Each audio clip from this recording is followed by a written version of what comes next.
전능하신 하나님 천지의 창조주를 믿습니다. 나는 그의 유일하신 아들 우리 주 예수 그리스도를 믿습니다. 그는 성령으로 잉태되어 동정녀 마리아에게 나시고 본디오 빌라도에게 고난을 받아 십자가에 못 박혀 죽으시고 장사된 지 사흘 만에 죽은 자 가운데서 다시 살아나셨으며 하늘에 오르시어 전능하신 아버지 하나님 우편에 앉아 계시다가 거기로부터 살아있는 자와 죽은 자를 심판하러 오십니다. 나는 성령을 믿으며 거룩한 공교회와 성도의 교제와 죄를 용서받는 것과 몸의 부활과 영생을 믿습니다. 아멘. 다 같이 이 자리에 앉으시고 반갑습니다.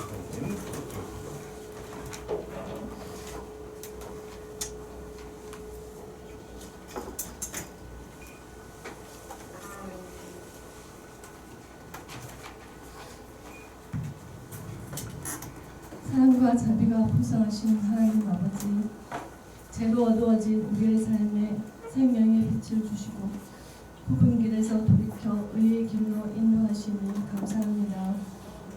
거룩한 주일 저희를 예배의 자리로 불러주셨으니 온 마음을 다해 주님을 찬양하며 신령과 진정으로 드려지는 예배의 기쁨을 누리게 하옵소서. 이 시간 지난 한 주간의 삶을 돌아봅니다. 입술로는 주님을 사랑한다 고백하면서도 삶 속에서는 그리스도인답게 살지 못했습니다. 세상 사람들과 똑같이 조급해하고 불안해하며 작은 손해조차도 견디지 못했던 우리의 부끄러운 모습을 용서하여 주옵소서.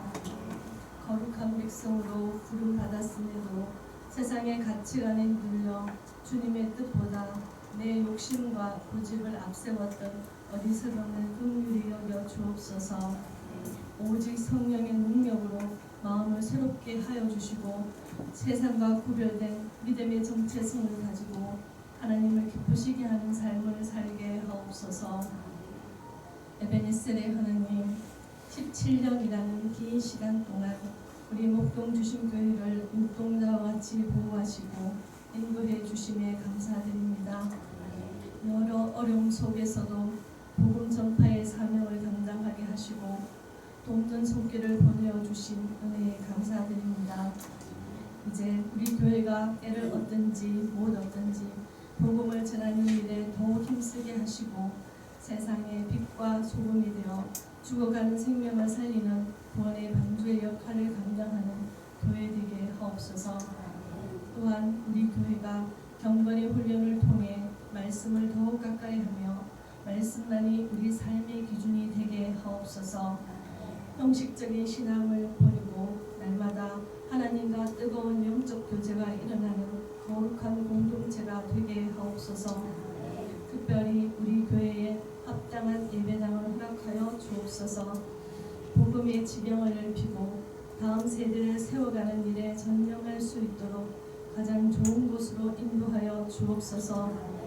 모든 것 가운데 함께하여 주셔서 사람의 욕심이 앞서지 않게 하시고 오직 하나님의 선한 신뜻으로 이루어지게 하옵소서.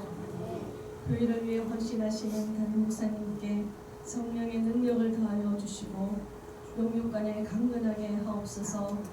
특별히 목사님의 가정에도 평안을 주셔서 사역에만 온전히 집중할 수 있도록 지켜주시고 한 마음으로 주님을 섬기는 복된 가정 되게 하옵소서.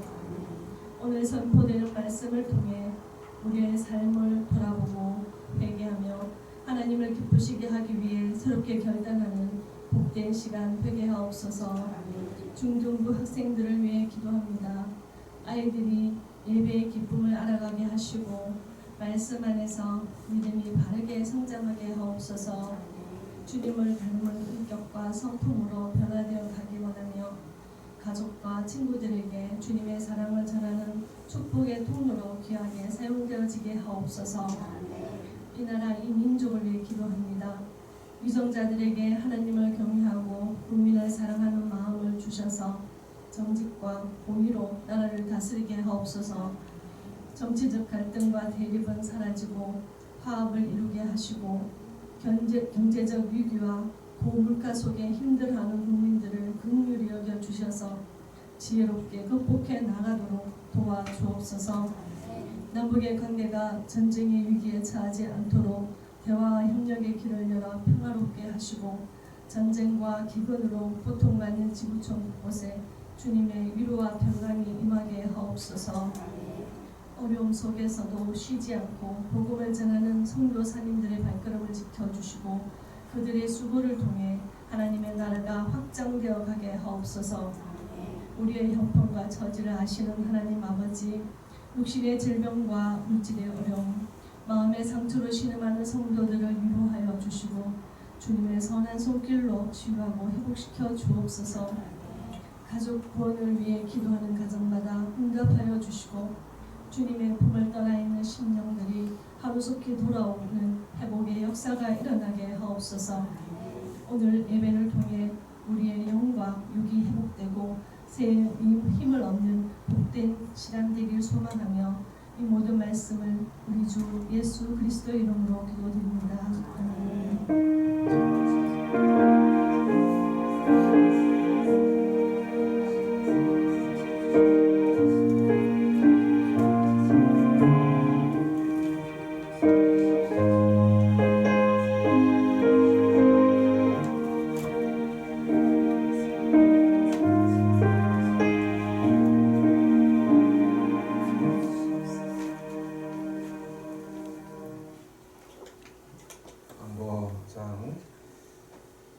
마을 모임 이후에 전도에 올려가 있습니다. 다음 주일에는 교회 설립 기념주일인데요. 우리 작년에도 처음으로 아이들에게 축구할 수 있는 기회를 만들었었는데 올해도 중등부 축구 대회를 오후에 계획을 하고 있습니다.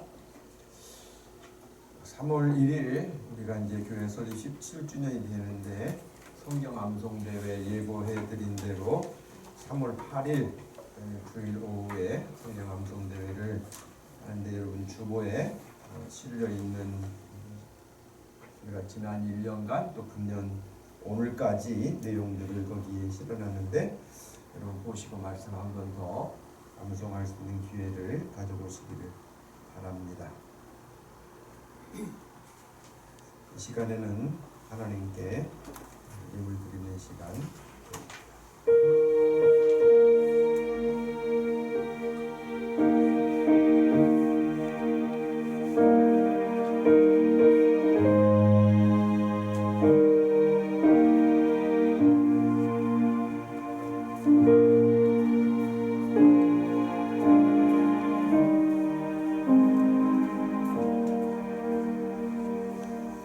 온라인으로 11조 강민자 권사님 보내오셨고 권정은 목사 배순화 사모 11조 드립니다. 배순정 집사님 11조 드립니다. 청소년 전도 헌금 배순정 집사님, 선교 헌금 배순정 집사님. 주님의 은혜 감사하며 감사 헌금 배순정 집사님 드립니다. 김성덕 집사님, 김옥숙 권사님 가정에서 11조 드립니다. 성교헌금 유수영 집사님, 김성덕 집사님, 김옥숙 권사님, 안진영 권사님. 청소년 전도헌금 김성덕 집사님, 유수영 집사님, 김옥숙 권사님, 안진영 권사님 이렇게 드렸습니다. 이 드린 예물을 위해서 기도합니다. 하나님 아버지 감사합니다. 오늘 이렇게 저희들에게 귀하고 복된 주일 아침을 허락해 주셔서 하나님 앞에 나와 예배할 수 있도록 하나님을 찬양할 수 있도록 하심에 감사드립니다. 하나님 아버지 앞에 이 시간에도 귀한 마음을 품어서 드리는 이 예물들을 주께서 기억하여 주시고 기쁘게 받아 주시옵소서. 하나님 아버지 앞에 시간도 구별하여 드리고 이 땅에서 거룩한 하나님의 백성답게 살기를 소원하며 물질도 지혜로운 청지기로 주님이 주신 것 잘 관리하는 지혜로움이 날마다 더해가게 하시고 영육간에 강건하게 하시고 이 땅에서 경영하는 모든 크고 작은 일들도 하나님이 손을 들어 축복하여 주시옵소서. 그리하여서 주님 기뻐하시는 일들을 이 땅에서 마음껏 펼쳐가게 하여 주시고 혹시라도 우리 마음의 탐욕이나 또 어리석은 욕심 때문에 하나님 앞에 마땅하게 드려야 할 우리의 삶들을 놓치는 어리석음은 하나님 물러가게 하여 주시고 우리가 분별하게 해 주시고 하나님 중심하여서 우리의 삶을 꾸려갈 수 있는 믿음의 사람들 되게 하여 주시옵소서. 하나님 아버지, 시간에도 또 온라인으로 주님 앞에 11조를 보내신 박민자 권사님이나 또 배순정 집사님, 하나님께서 기억하여 주시고 늘 우리를 위해서 같이 응원하고 기도하는 일들을 주님이 기억해 주셔서 응답하여 주시고 우리 교회는 더욱 이 지역에서 복음 사역을 힘차게 이루어갈 수 있도록 함께 하시며 그들에게도 한량없는 주의 은혜와 복으로 강건케 하여 주시옵소서. 감사하신 예수님의 이름으로 기도합니다. 아멘.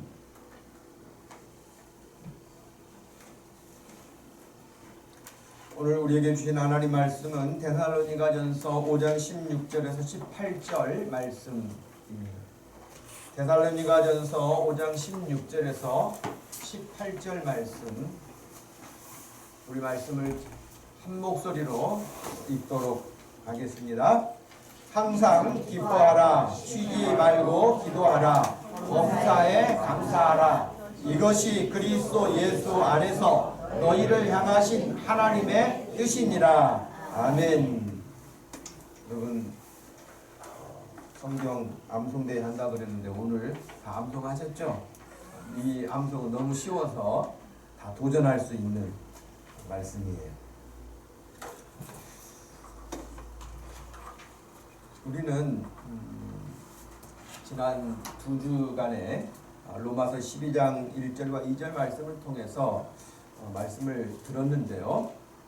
특별히 그 중에서 하나님의 선하신, 하나님의 기뻐하신, 하나님의 온전하신 뜻이 무엇인가를 분별하도록 하라고 했는데, 오늘 말씀을 보시면 여러분, 이것이 그리스도 예수 안에서 너희를 향하신 하나님의 뜻이다 라고 아예 명확하게 말씀을 해주셔서 이것일까 저것일까 혼란스럽지 않죠? 아멘? 네, 뭐 처음 듣는 이야기처럼 그렇게 눈만 깜빡깜빡하고 계세요? 예, 항상 기뻐해라, 쉬지 말고 기도해라, 범사에 감사해라. 이것이 그리스도 예수 안에서 너희를 향하신 하나님의 뜻이다 라고 명확하게 이것이 내 뜻이야 라고까지 말씀하셨는데, 이게 하나님의 뜻인가 아닌가 기도해 볼 게 뭐가 있겠습니까? 고민해 볼 게 뭐가 있겠습니까? 분별한다고 고민해서 생각할 게 뭐가 있겠습니까? 그냥 하나님의 뜻이라고 말씀을 하셨습니다. 우리는 그 전에도 계속해서 말씀을 들었잖아요. 왜 하나님이 우리를 새롭게 하시려고 하는가? 그것을 요한복음 10장 10절 말씀이 정답이라고 했죠. 같이 한번 읽어봅시다. 내가 온 것은 양으로 생명을 얻게 하고 더 풍성히 얻게 하려는 것이라. 아멘.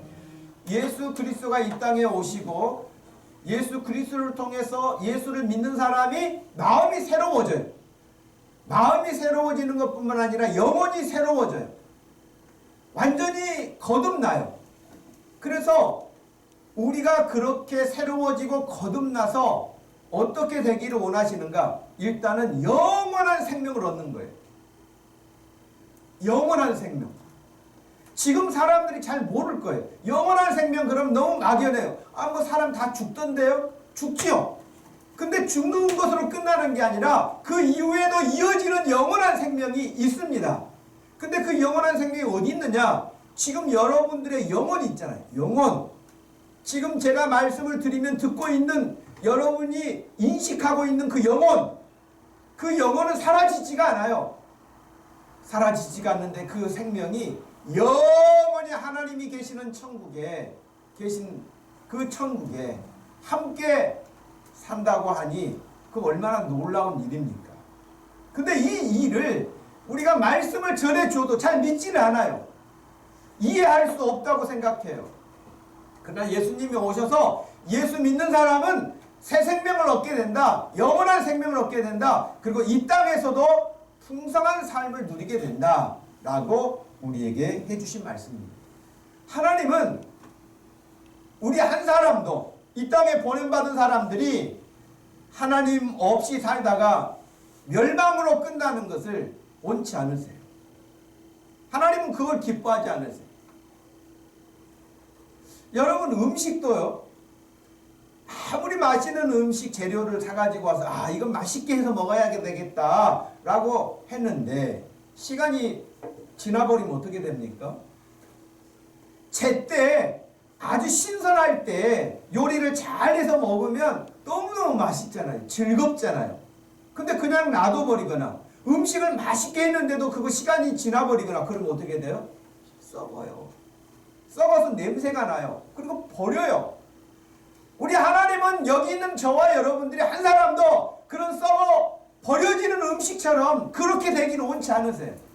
우리가 새로워지기를 원하고 신선해지기를 원하고 건강해지기를 원하고 그렇게 해서 우리가 하나님 앞에 아주 멋지게 쓰임되고 우리가 인생을 멋있게 살기를 원하시고 기대하세요. 그래서 하나님은 우리를 새롭게 하시려는 거예요. 그래서 하나님은 우리가 예수 믿게 하시려고 하는 거예요. 그래서 교회를 세우시는 거예요. 교회가 계속해서 예수님을 전하도록 하시는 거예요. 여러분 예레미야 18장에 가면 이런 말씀이 나와요.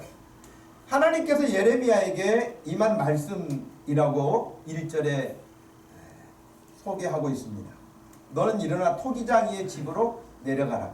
내가 거기에서 내 말을 너에게 들려주리라 하시기로 내가 토기장이의 집으로 내려가서 본즉 그가 농로로 일을 하는데 진흙으로 만든 그릇이 토기장이 손에서 터져버렸어요. 여러분 체험학습이나 이런 거 하면서 도자기 만드는데 그릇 만드는데 가보신 적이 있는 사람들 이렇게 막 회전하잖아요. 농로에 그 진흙을 다 준비해가지고 그릇을 만드는데 이게 잘못해가지고 툭 터져버렸단 말이죠. 지금 그것을 예레미야에게 보여주셨어요. 그랬더니 그 토기장이가 그것으로 자기 의견에 좋은 대로 다른 그릇을 만들었다는 거예요. 터졌다고 버려버리는 게 아니에요. 이건 망했구나 하고 없애버리는 게 아니에요. 그거 가지고 다시 새롭게. 그러면서 하나님이 말씀하셨어요. 그때 여호와의 말씀이 내게 임하니라 이르시되 여호와의 말씀이니라 이스라엘 족속아 이 토기장이가 하는 것 같이 내가 능히 너희에게 행하지 못하겠느냐? 이스라엘 족속아 진흙이 토기장의 손에 있음 같이 너희가 내 손에 있다 라고 말씀하셨어요. 하나님의 손에서 우리가 새롭게 만들어지는 거예요. 새로운 사람이 되는 거예요. 하나님은 그래서 우리를 새롭게 하시기를 원해요. 그냥 이거 터졌다고 해서 버리시지 않아요. 우리를 새롭게. 얼마나 참 귀하고 복된 일입니까? 그런데 하나님 여기 이제 그릇에 대한 비유잖아요. 그릇에 대한 비유지만 그릇은 스스로가 제가 쓰임받겠습니다. 그런 그릇은 없습니다. 제발 저 좀 써주세요. 손님 올 때 귀한 손님 올 때 저를 좀 써주세요. 그렇게 말하는 그릇은 없습니다. 근데 여기는 이제 그릇이지만 우리는 사람이고 말을 할 수가 있고 생각을 할 수 있고 뜻을 정해서 뭔가를 할 수 있는 의지가 있잖아요. 그러니까 하나님께서는 저와 여러분들이 하나님을 향해서 새로워진 그 마음을 가지고 하나님을 향해서 뭔가 할 수 있는 그런 자원하는 마음, 의지, 결단 이것을 아주 좋아하세요. 그건 하나님 아주 기뻐하세요.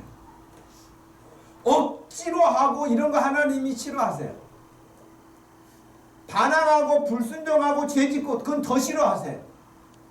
하나님이 기뻐하시는 일, 하나님이 원하시는 일 그것을 마음에 두고 이거 하나님이 기뻐하시겠구나, 이거 하나님이 좋아하시겠구나 그것을 생각하면 그건 묻지도 따지지도 않고 그거 하는 거예요. 여러분 복잡하지 않아요. 근데 우리는 왜 머리가 복잡하냐?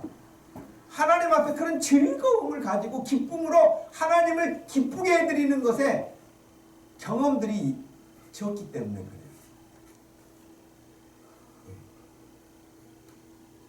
여러분 초등학교 다녔을 때 생각하면은 담임선생님이 여러분에게 무슨 심부름 시키면 기분이 좋던가요? 왜 나만 시켜? 그러던가요? 선생님이 자기에게 심부름만 시켜도 기분이 좋아요. 그렇지 않습니까?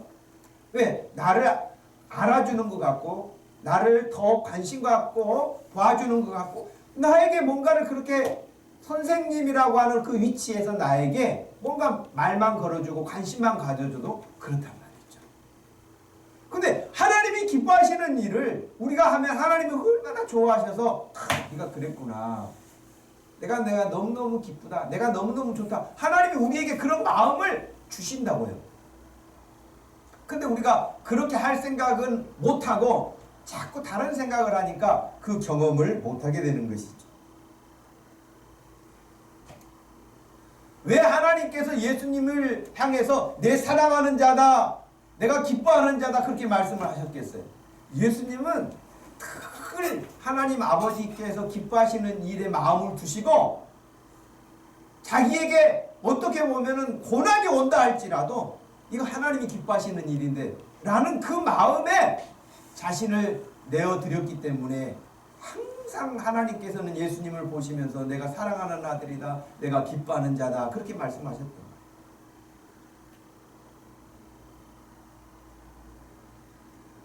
우리 모두도 여기 있는 사람, 저는 그냥 하나님 적당하게 기쁘게 하고 적당하게 할래요. 그런 사람 없을 거예요. 다 하나님을 기쁘시게 하고 싶은 마음이 있을 거예요.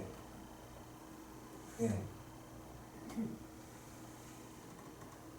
그런데 여기서 왜 로마서에서 2절 말씀에서 마음을 새롭게 해라. 그리고 난 다음에 너희가 하나님이 기뻐하시는 일이 뭔가 분별해라. 선하신 일이 무엇인가도 분별해라.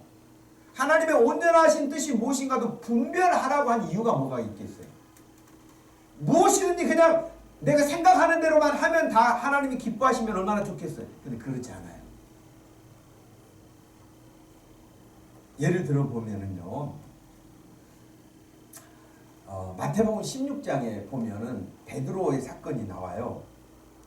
예수님이 베드로가 신앙 고백했잖아요. 주는 그리스도십니다. 살아계신 하나님의 아들이십니다. 이러니까 우리 예수님이 얼마나 베드로를 칭찬하셨습니까?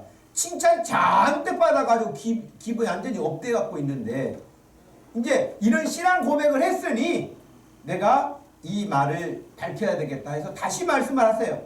예수께서 자기가 예루살렘에 올라가 장로들과 대제사장들과 서기관들에게 많은 고난을 받고 죽임을 당할 것이다. 그러나 3일 만에 내가 다시 살아나게 될 것을 제자들에게 비로소 나타내시니 22절 보십시오. 베드로가 예수님 무슨 말씀을 하십니까? 여기 항변했다라고 하는 단어가 있잖아요. 항변했다는 것은 다르게 약간 거칠게 번역을 하면은요, 예수님을 책망했다 그런 의미예요. 예수님 무슨 말씀을 하세요? 왜 그런 생각을 하세요? 그런 일을 해서는 안 돼요. 아마 항변이라는 단어가 어떤 의미는 이해가 가요. 제자들이 이때까지만 해도요, 예수님 따라다니면 한 자리, 좋은 자리, 권력에 자기가 자리를 잡을 수 있을 거다 그런 기대감이 있었잖아요. 근데 예수님이 죽어버리신다고 하니까 그러면 우리는 뭐 어떻게 되는 거예요? 지난 3년간 예수님 따라다녔는데 예수님이 죽으시니까 그럼 우리는 아무 혜택도 못 받고 끝난다. 아마 그런 생각이 지배적이었을지 몰라요. 그래서 항변하고 붙들고 항변하여 주여 그리 마옵소서. 그렇게 하시면 안 돼요. 베드로가 예수님을 가르쳐요. 이 일이 절대 주님에게서는, 우리 선생님에게는 일어나지 않을 것입니다.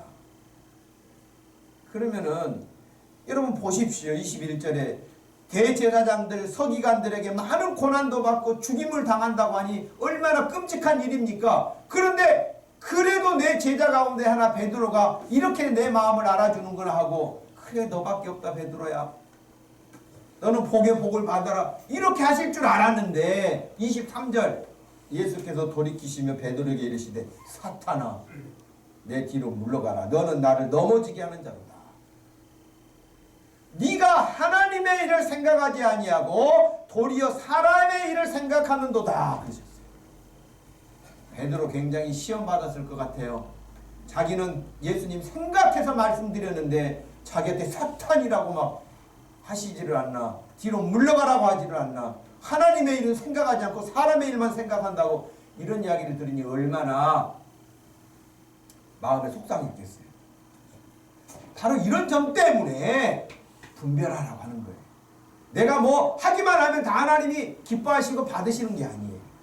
분별해요.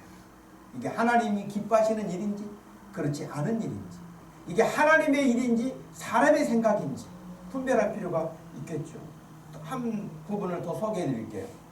마태복음 26장에 가면은 베다니 나병 환자 시몬의 집에 예수님이 들어가셨을 때에 한 여자가 매우 귀한 향유 한 옥합을 가지고 왔어요. 여기 매우 귀한 향유 한 옥합, 이렇게 오픈되어 있는 병이 아니라 완전히 밀봉되어 있는 옥합인데, 그 귀한 옥합을 오픈을 해가지고 예수님이 식사하시는 자리에서 예수님의 머리에 그 향유를 부었어요. 제자들이 깜짝 놀랐어요. 놀라는 정도가 아니라 8절 말씀에 보니까 분개하여 그랬어요. 분개하여. 네가 무슨 의도로 이것을 허비하느냐. 분개하고 허비한다고 그랬어요.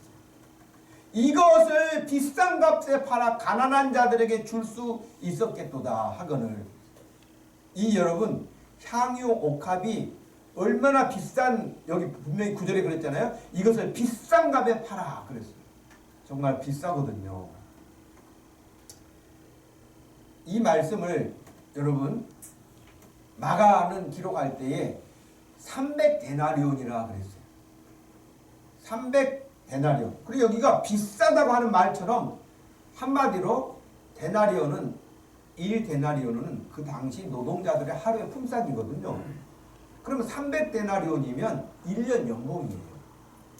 1년 연봉이 될 만큼의 값진 거란 말이에요.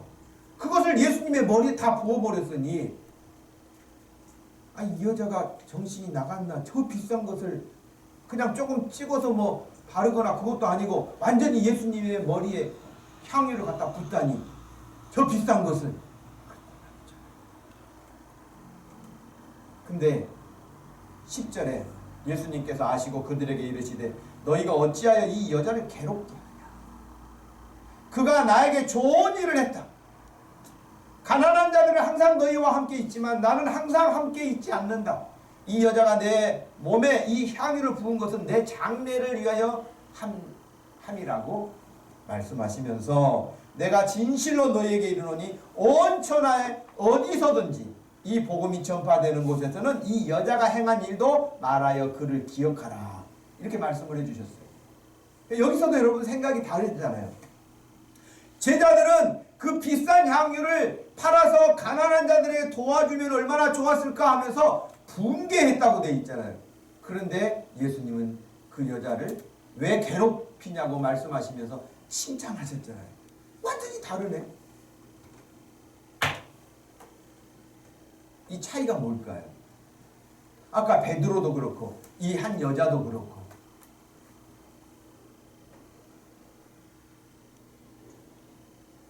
베드로도 좋은 의도를 가지고 예수님께 말씀을 드렸고 이 여자도 좋은 의도를 가지고 했는데 베드로는 책망받고 이 여자는 칭찬을 받고.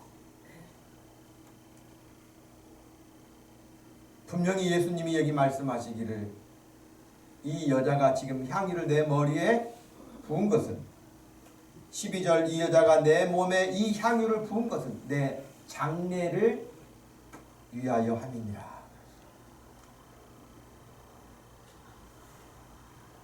여러분, 나를 위해 이 땅에 오신 예수님, 인류를 구원하시기 위해서 이 땅에 오신 예수님, 그가 십자가의 죽음을 통하여서 우리를 구원하시는 그 일을 위해서 지금 예루살렘에 들어오셨는데, 불과 얼마 후면 이제 십자가의 처절한 죽임을 당하시는데 1년 아니라 10년치 향유 옥합을 붓는다 할지라도 그것이 아까운 것이 되겠습니까? 생각해 보세요. 현실적으로 계산하면 아깝겠죠. 그 큰 돈을 그렇게 생각하겠죠. 여러분,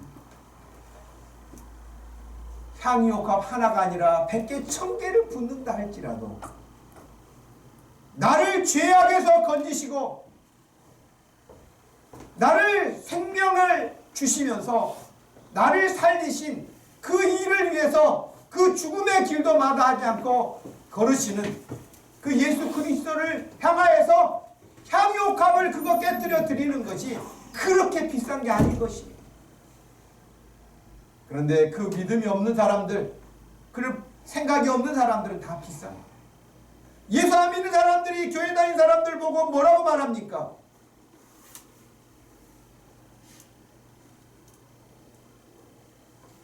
놀러 다니기도 바쁘고 잠자기도 부족한데 왜 교회 가느냐? 아, 교회 가서 또 뭐 헌금까지 하느냐? 무슨 11조를 드리냐? 다 믿음 없는 사람의 눈에서 보았을 때는 다 허비하는 것이고 낭비하는 것이고 쓸데없는 일 하는 것처럼 보이죠. 당연히 그러겠죠. 그런 사람들의 말에 귀가 쏠깃해가지고 그 믿음 없는 사람들이 이야기죠. 진짜 믿음의 사람들은 하나님께 드려도 갚을 수 없는 하나님의 은혜임을 알고 믿음으로 사는 사람들 아니에요? 헌신하는 시간도 몸으로 드려도 물질로 드려도 무엇으로도 갚을 수 없는 하나님의 그 큰 은혜를 아는 사람, 그 사람이 믿음의 사람이죠.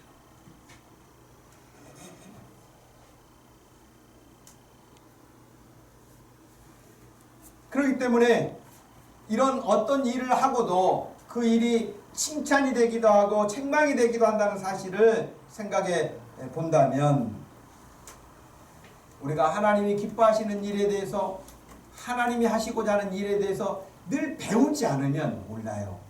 듣지 않으면 몰라요. 깨닫지 않으면 할 수가 없어요. 믿음이 없으면 할 수가 없는 거예요.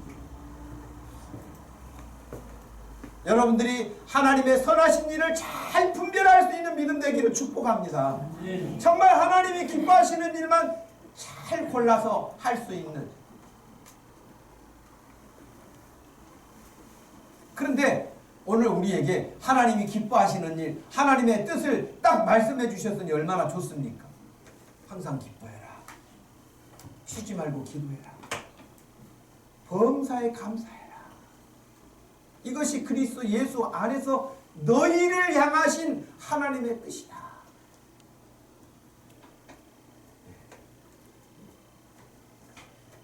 여러분, 이게 너무 쉽잖아요. 이게 하나님의 뜻이다. 너무 쉬워요. 어려운 말도 아니에요. 근데 현실에서 왜 이게 어렵까요? 왜 항상 기뻐하지 못할까요? 그럼 우리는 항상 기뻐하라 그러면 당장 우리 머릿속에 뭐가 들어옵니까? 그럼 항상 웃고 살라는 말이에요? 반항해요. 한 대 딱 때려주고 싶어요. 네. 하나님이 말씀하셨으면 이해가 되지 않든 간에 아, 내가 인상을 쓰고 있었는데 웃어야지. 웃어야지. 밝게. 그래서 여러분, 하나님이 기뻐하신다고 한다면 무엇이 되든지 간에 하나님이 기뻐하신다면 다윗은 춤을 추다가 옷이 다 내려가는지도 모르고 춤을 췄는데 뭐가 문제가 되게 하나님이 기뻐하신다. 저는 가끔 이렇게 뭐 동물의 왕국이나 뭐 이렇게 자연 다큐멘터리 보면은 그 새들 말이죠. 새. 누가 새 대가리라고 욕을 하면서 새 머리라고 그렇게 지능이 낮다고 말하는지 모르겠어요. 굉장히 머리 좋은 새들 많아요. 그런데 그렇게 멋지게 생긴 수컷들이 다 멋지게 생겼잖아요. 색깔도. 그런데 그 암컷한테 관심을 받으려고 온갖 춤을 추면서 나 그거 보면 나는 결혼을 거의 공짜로 했네 싶더라고. 얼마나 그 앞에서 춤을 치면서 여러분, 그리고 우리가 봤을 때는 쓰레기 같은 건데 그런 것들 갖다 다 모아놓고 자기 집이라고. 또 그것도 한번 또 암컷이 와서 검사해요. 마음에 들면 들어가고 안 그러면 안 들어가요. 근데 그 관심을 얻기 위해서 그렇게 춤을 추고 날개짓을 하고 이랬다 저랬다 하는 걸 보면서 여러분, 그 암컷에게 그 좀 마음 좀 먹겠다고 그러는데 여러분, 하나님이 기뻐하신다는데 못할 게 뭐가 있어? 하나님이 기뻐하신다. 근데 여러분 항상 기뻐해라 그러면은 우리가 당장 즉각적으로 하는 반응이 어떻게 맨날 기뻐합니까? 이렇게 나온단 말이에요. 기뻐하라 그러면 네 그러고 한번 웃으면 그 순간이라도 웃으면 좋겠는데 어떻게 사람이 맨날 기뻐요? 이렇게 나오는 것은 아주 반항적인 기질이에요. 그런 기질이 없기를 바랍니다. 그냥 기뻐하라고 하면 돼. 감사하라고 하면 돼. 아니 어떻게 사람이 맨날 감사해요? 이거 아주 불량한 태도예요. 하나님 앞에. 여러분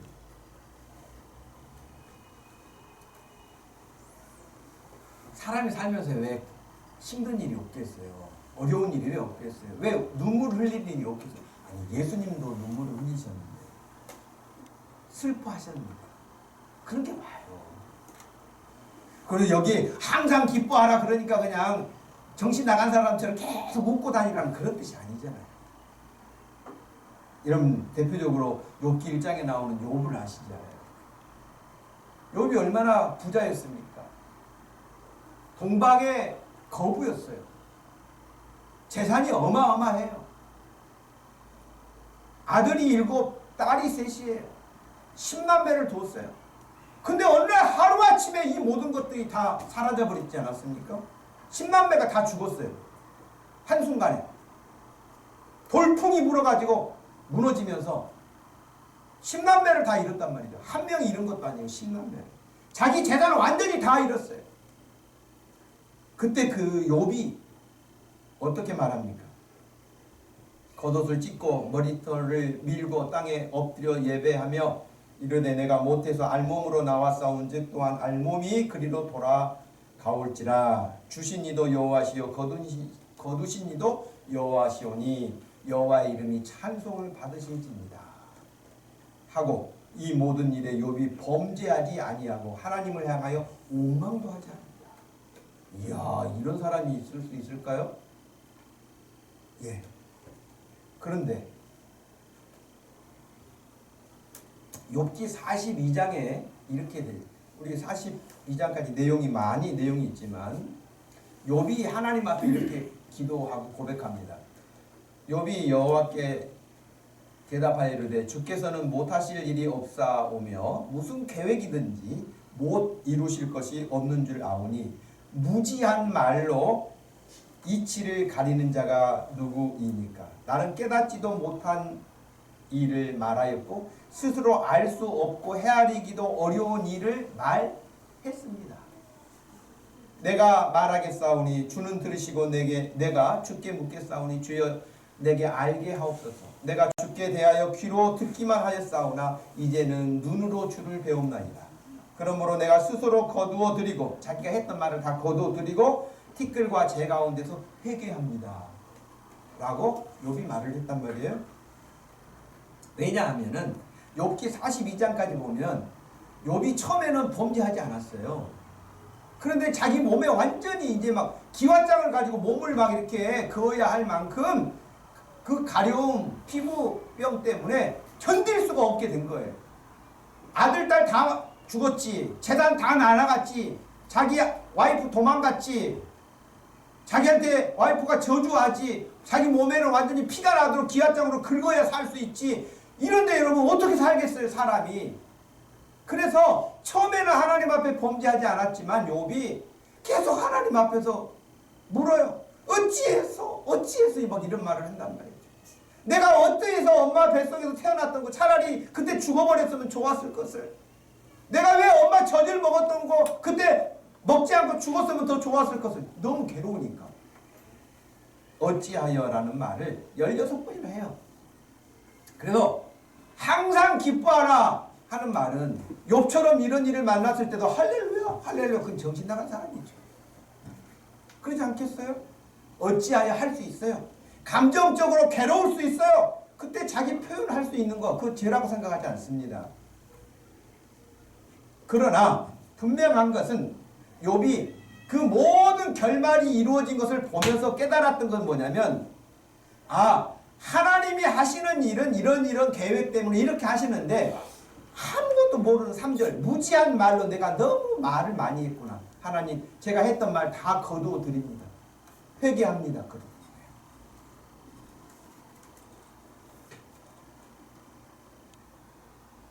자, 이런 말씀들을 생각해서 본다면 하나님께서 우리에게 말씀을 해주셨을 때 욥이 경험했던 이런 것들 다 전제하고 우리에게 말씀하시면서 항상 기뻐하라, 쉬지 말고 기도해라, 범사에 감사해라, 그렇게 말씀하신 거예요.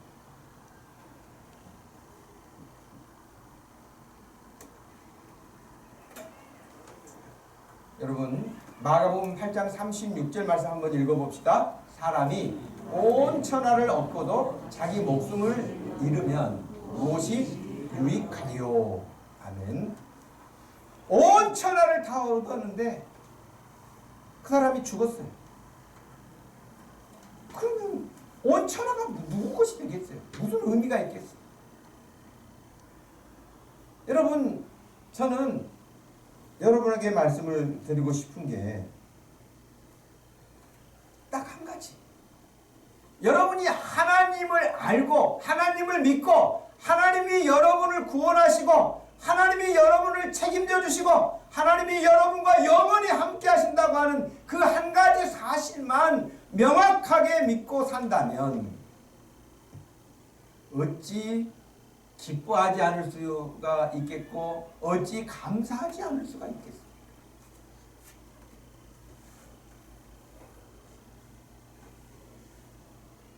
빌립보서 4장 4절에 보면은요, 주 안에서 항상 기뻐하라. 내가 다시 말하노니 기뻐하라. 반복해서 기뻐하라는 말씀을 해요. 이 빌립보서는 여러분 4장으로 구성된 짧은 편지잖아요. 근데 그 안에 기뻐하라는 단어가 16번 나와요. 이 카이로라고 하는 헬라어 단어를 리조이스라고 하는 그 단어 자체가 원래 조이가 기쁨이잖아요. 리조이라고 하는 것은 그 기쁨을 잃었던 기쁨을 다시 찾는 리조이. 하나님이 보시기에 좋았던 우리들의 모습, 너무 하나님 보시기에 기뻐하셨던 모습, 근데 그걸 잃어버렸잖아요. 근데 예수 그리스도 안에서 다시 회복된 거예요. 그래서 리조이스, 다시 그 기쁨을 되찾은 거예요. 이 기쁨을 되찾은 사람, 그 사람은 감사할 수밖에 없어요. 기뻐할 수밖에 없어요.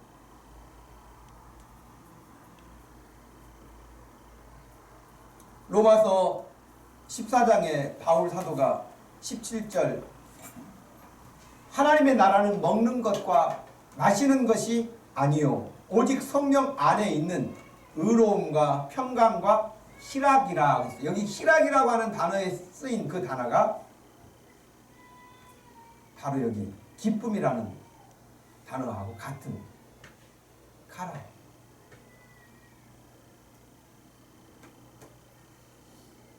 여러분, 바울 사도는 아까 말씀드린 빌립보서 편지를 쓸 때 감옥에 있었거든요. 감옥에 있었어요. 지금처럼 인권이 보장된 그런 감옥 아니잖아요. 아무리 감옥이 좋은 시설을 갖췄다 할지라도 여러분, 어찌 자유가 있는 이 밖에 하고 같겠습니까? 감옥 안에 있는 사람이 감옥 밖에 있는 빌립보 교인들에게 기뻐해라. 기뻐해라.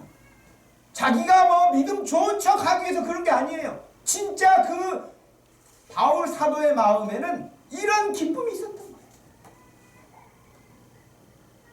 그 자신이 기쁘고 또 다른 이들에게도 그렇게 기뻐하라고 말씀을 했던 것이죠.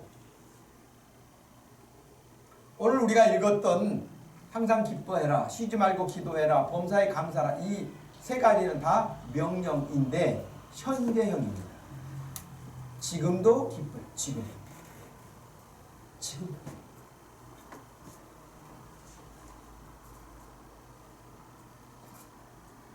여러분 기쁘세요? 지금도 기뻐하는 거예요. 계속 앞으로도 기뻐하고 지금도 기뻐해요.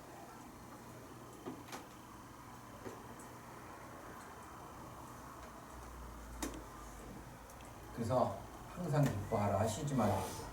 어떻게 쉬지 말고 기도해요? 잠도 자야 되고 일도 해야 되고 할 일도 많은데요. 여기 쉬지 말고 기도하라고 하는 의미는 하나님과의 관계를 끊지 말아요. 하나님과의 관계를 끊지 말아요. 우리가 골방에 들어가서 기도할 때도 있을 거예요. 그러나 일하면서도 주님 앞에 기도할 수 있어요. 자기의 뭔가를 하면서도 하나님 앞에 기도할 수 있어요. 하나님과의 그 관계를 끊지 말라는 거예요. 그것이 쉬지 말고 기도하는 거죠. 늘 하나님과의 그 관계 속에서. 그것이 회복된 하나님의 사람들이잖아요. 하나님과 동행하고.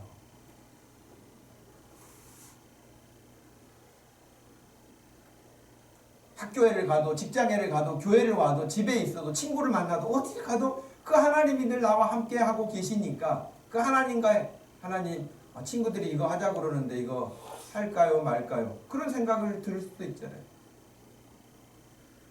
재영이가 약속을 지켜가지고 오늘 교회를 왔는데 네. 제가 2주 전에 통화했을 때 왜 교회를 못 왔니? 늦잠 자서 눈 뜨니까 12시 그래서 못 왔다. 그래서 다음 주에는 또 구정이 있는데 다음 주도 못 오겠네 그랬더니 예 어디 갈 것 같아요 부모님하고. 그래 그때 잘 다녀오고 주일에는 꼭 오기를 바란다 그랬더니 그러겠다고 약속했어요. 근데 그 약속을 자기도 지키고 친구까지 같이 데리고 온 거 보면은 아주 잘한 일이라고 생각해요. 네. 여러분 하나님 앞에서 그냥 쉽게 한 말 같지만 그 말씀을 잘 지키는 사람, 그런 사람은 하나님이 얼마나 기뻐하시겠어요. 하나님 기뻐하시죠. 그러니까 유혹도 많겠죠. 친구들이 혹은 부모님이 혹은 다른 것들이 교회 못 가게 하고 다음에 가 오늘은 안 돼 등등 그럴 수 있는데도 불구하고 약속을 지킨다는 것은 아주 귀한 일이에요. 하나님이 아주 기뻐하시는 일이에요. 그래 하나님과의 관계를 끊지 말라. 그것이 쉬지 말고 기도하라. 범사에 감사하라. 이 일이 처음 시작할 때는 너무 황당하고 어렵고 안 될 것 같고 근데 끝나고 보니까 하나님이 그래서 이렇게 하셨구나. 나중에 욥처럼 깨닫게 되는 거예요. 그러니 아무리 어려운 일이 와도 이해할 수 없는 일이 와도 불평하지 말고 감사로 대할 수 있기를 바랍니다. 감사로 시작하세요. 하나님 이거 너무 힘들어요. 그래도 지금 할 수 있으니 너무 감사해요. 건강해서 내가 이거 할 수 있으니 너무 감사해요. 하나님 이것도 할 수 있어서 감사해요. 저를 믿으시고 저를 통해서 이 일을 맡겨주셔서 너무 감사해요. 여러분 감사로 시작하세요. 지금은 힘들죠. 어렵죠. 예수님이 십자가를 앞에 두시고 할 수만 있다면 이것이 지나갔으면 좋겠습니다. 그러나 내 뜻대로 마시고 아버지가 원하시는 대로 하세요 해서 십자가를 주시고 십자가에서 못 박혀서 죽으셨잖아요. 근데 그것으로 끝난 게 아니잖아요. 3일 만에 하나님께서 죽으신 예수 그리스도를 다시 살아나게 하시고 지금 하나님의 보좌 우편에 앉아 계신다고 성경이 기록하고 있잖아요. 그것만 생각하고 있으면 안 돼요. 그 끝을 선하게 마무리하시는 하나님의 계획을 믿으시기를 바랍니다. 그것이 아까 욥이 말했던 것처럼 무지한 말로 그냥 막 떠들고 했던 거 하나님 회개합니다. 한 이유가 그거예요. 그러니 제일 좋은 것은 뭐냐면 함부로 말하지 않는 거예요. 이해가 되지 않아도 분명하게 이렇게 말씀하시면 돼요. 이 일을 통해서도 하나님은 선한 일을 하실 거야. 이 일을 통해서도 하나님은 복되게 하실 거야. 아멘을 왜 안 하시는지 난 이해가 안 가. 뭐 하려고 지금 눈도 안 감고 말씀을 듣고 있는데 뭔 생각을 하고 있는 거예요. 아멘을 해야죠. 아멘. 여러분이 무슨 일을 만나든지 어떤 환경에 있든지 하나님은 반드시 여러분을 복되게 하실 것입니다. 아멘. 정말 복되게 하셔서 여러분이 하나님이 보시기에 좋아하시는 모습으로 하나님이 이끌어 가실 거예요. 합력하여 모든 것이 합력하여 선을 이루시게 하는 하나님. 그래서 선하신 하나님이에요. 지금 당장 눈앞에는 어지러워요. 절망스러워요. 고통스러워요. 힘들어요. 그러나 그 끝은 욥이 고백했던 고백 가운데 이 모든 시련, 이런 모든 훈련, 이 고통을 다 단련한 이후에는 자기가 정금과 같이 될 것이다. 요즘 금값도 비싼데 정금같이 될 것이다. 예. 하나님 앞에 거짓이 없고 속임이 없고 죄악이 없는 순수하게 하나님이 보시기에 기뻐하시는 그런 정금입니다. 하나님은 우리가 기쁘게 살기를 원하세요. 우중충하게 살기를 기대하시지 않아요. 밝게 살기를 원하세요. 감사하며 살기를 원하세요.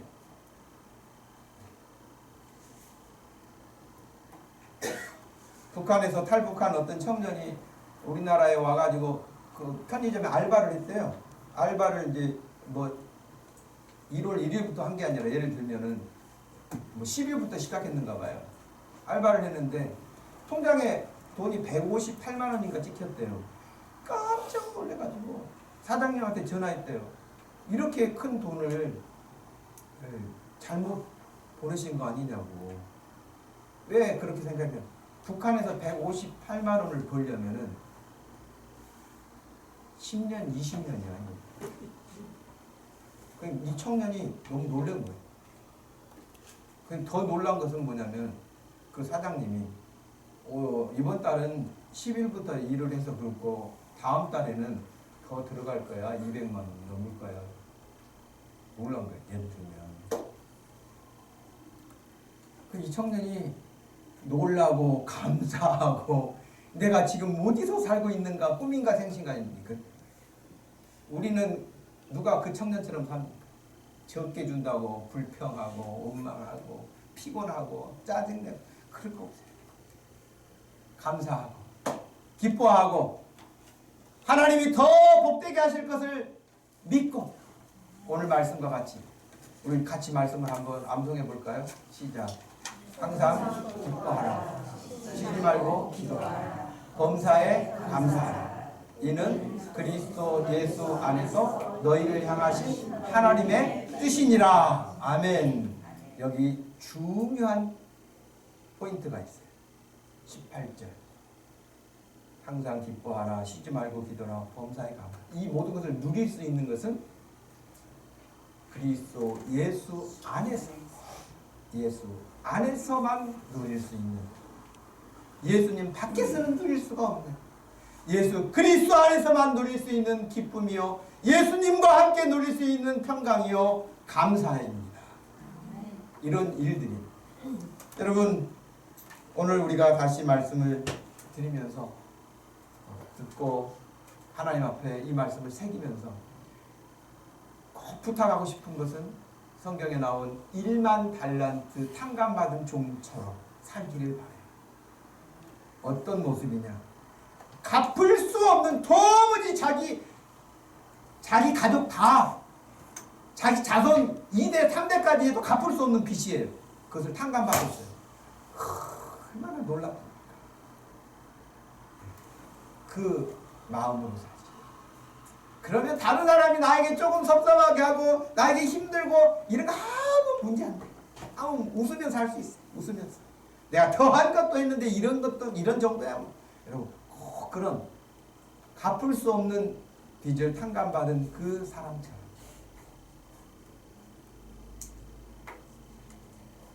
영원한 멸망에서 건짐을 받고 구원받아서 하나님의 백성으로 하나님을 예배하며 하나님을 찬송하며 살 수 있는 인생이 됐는데 어찌 기뻐하지 않고 어찌 감사하지 않고 살겠습니까? 여러분 지금 이후에는 불평은 다 도망가고 감사가 여러분의 심령에 충만하고 그것이 여러분의 심령에 있을 때 또 다른 사람들에게 그 선한 영향력으로 나가게 돼서 그 사람에게도 예수 그리스도의 복음이 들어가게 될 줄로 믿습니다. 하나님 아버지 감사합니다. 오늘 말씀처럼 살기를 원합니다. 할 수 없다는 생각을 먼저 하지 않게 하여 주시고 하나님이 명령하신 말씀을 먼저 생각하고 그 말씀대로 순종할 수 있는 믿음 주시옵소서. 우리 사랑하는 모든 성도들의 심령과 인생에 하나님의 말씀대로 기뻐하고 기도하고 감사하며 하나님이 이루실 더 큰 선한 일들을 꿈꾸게 하여 주시옵소서. 예수님의 이름으로 기도합니다. 아멘. 우리 다 같이 자리에서 일어나셔서 191장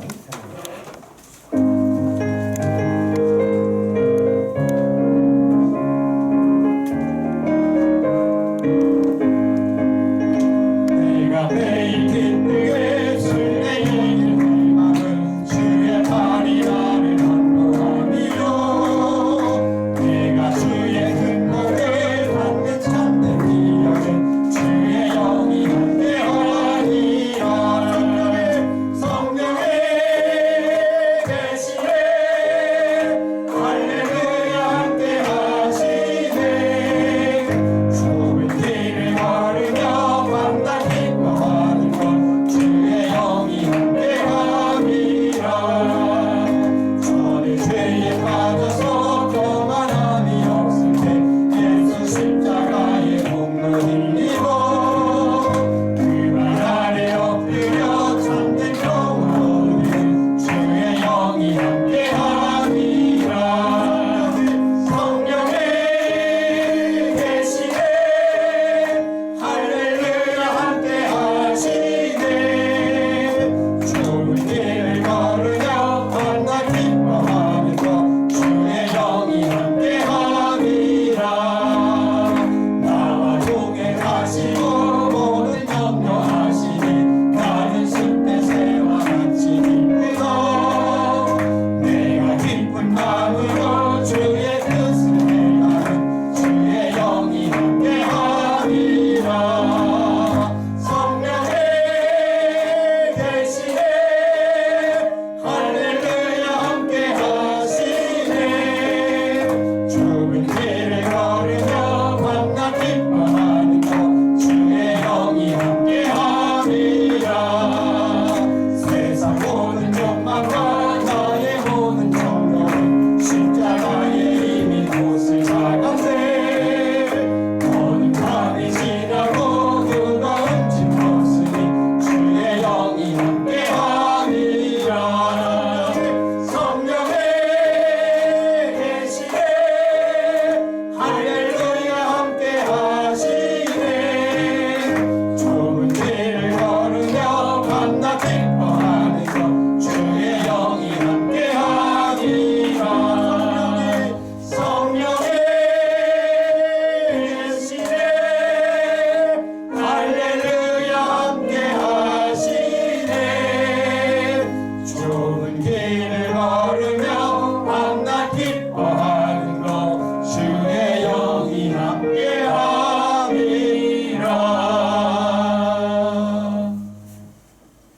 지금은 우리를 구원하신 예수 그리스도의 구속하신 은혜와 하나님 아버지의 극진하신 사랑과 성령 하나님의 위로하심과 동행하심으로 항상 기뻐하고 쉬지 않고 기도하며 범사에 감사하며 살기 원하는 사랑하는 모든 성도들 머리머리 위에 지금부터 영원토록 함께 있을지어다.